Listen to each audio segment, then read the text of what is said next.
I used to have a lot of fun surprising humans. A detailed mention of this will come later in my story. At the moment I have decided to go to Anbar. I did not tell my mother wrong that I had not seen any palace. Upon hidden entering in the palace of the Caliph, I will also be satisfied that my mother would be there and that I would be safe in her presence from any possible danger. Humans is by no means as dangerous as the Jinn says. This is the impression of my girlhood. What happened to me after, I will tell later. Just before dusk the next day, I flew into the air. Until then, my mother had not left the ruins to go to Anbar. I just had to hover in the air so I could follow my mother. I didn't have to wait long for that. I had the idea, how far away I have to from my mother to pursue her. The reason for this precaution was the specific scent of my being. She could have been aware of my presence by feeling it. One of the reasons I persecuted my mother was that I had never been to a palace before.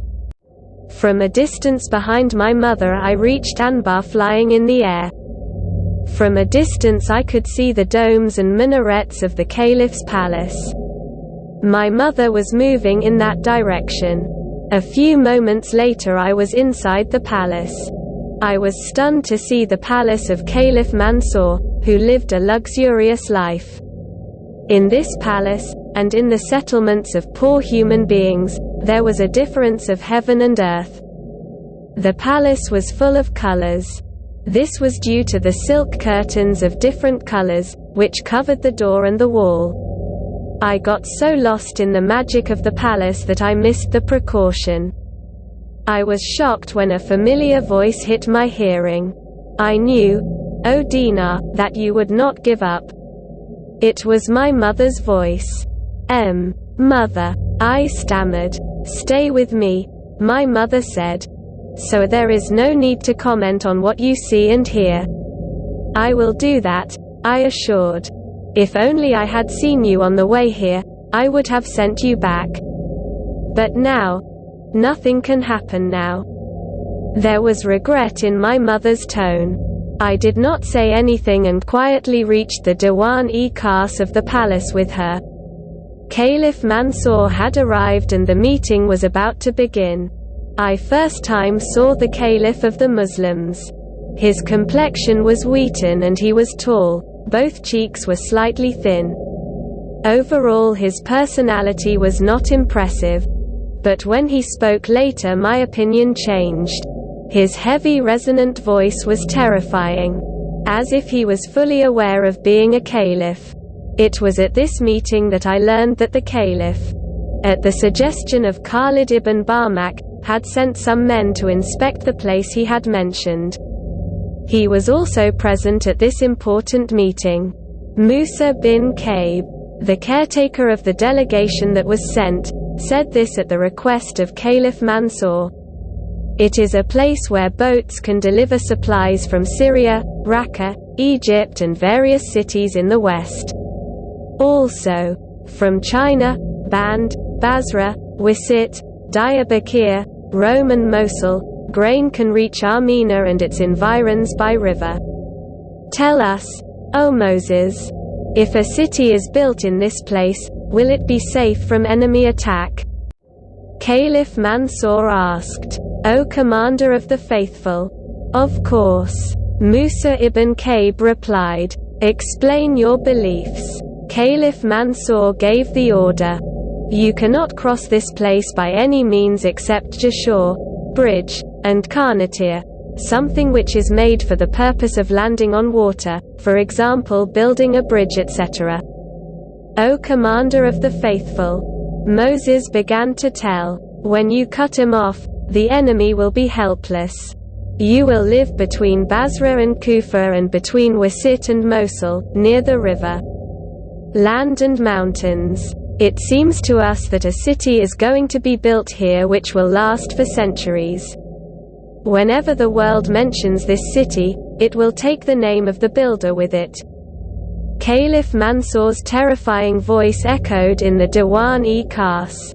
Tomorrow we will inspect the exquisite place by ourselves and announce our decision. If our decision is in favor of building a city there, then everyone will be informed on the spot tomorrow." Then Caliph Mansur dismissed the meeting. My mother motioned for me to walk and I came out of the palace with her. "The decision has not been made even today, O my mother," I said as I flew from Anbar to Babylon with my mother. "Yes, O Dinar, but it seems to me from the words of the Caliph that he is interested in building a new city at the proposed location." My mother said, "Didn't you see how he was rejoicing over the city? Before the Caliph ordered the construction of a new city on the site. We need to think about our security and our future.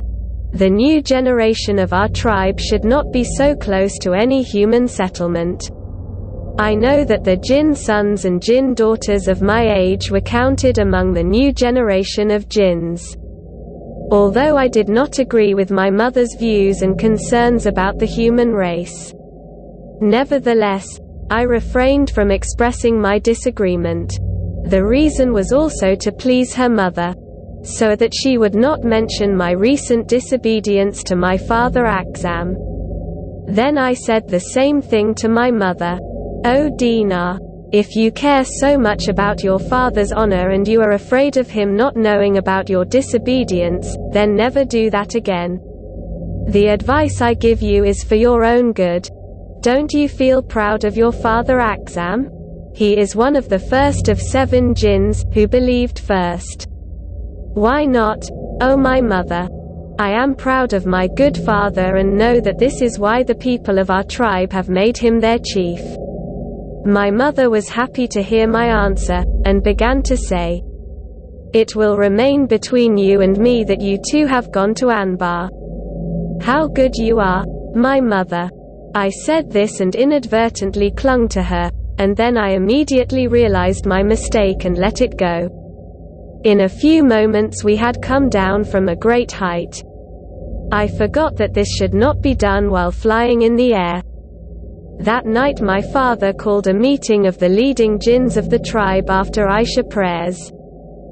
The meeting started at the appointed time under the leadership of my father. The new generation of Jinns was not invited to this meeting. Yet, out of curiosity, I watched and listened.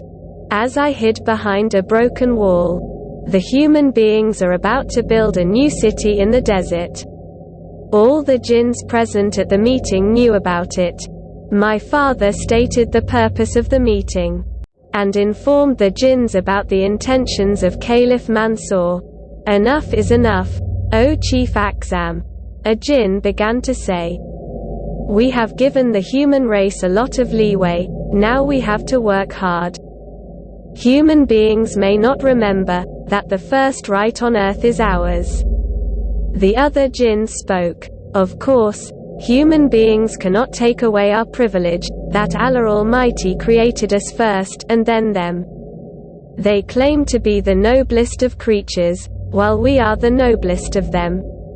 The third Jinn began to say, "These human beings have gradually taken over the whole land, and are evicting us. In these circumstances, we have the right to drive the human beings out of here, if they want to build a city near Babylon. But does it not transcend its limits?" My father Akzam asked the Jinns there. "No, Chief Akzam." At the same time, the voices of many Jinns were raised. "I think that instead of preventing human beings from settling in new cities and settlements, we should be concerned about our own safety. There are many forms of this, which we can consider. Even if they build a city on both sides of the river. Is it necessary for us to leave Babylon? It has always been the case, that we did not visit human settlements for our own protection." My father kept talking, and the Jinns kept listening to him in silence. At last he said, "We can also rely on the practices taught by our elders. Human beings will not be able to break these operations. A siege could be drawn around these ruins of Babylon, that no human being could cross. We have to protect ourselves.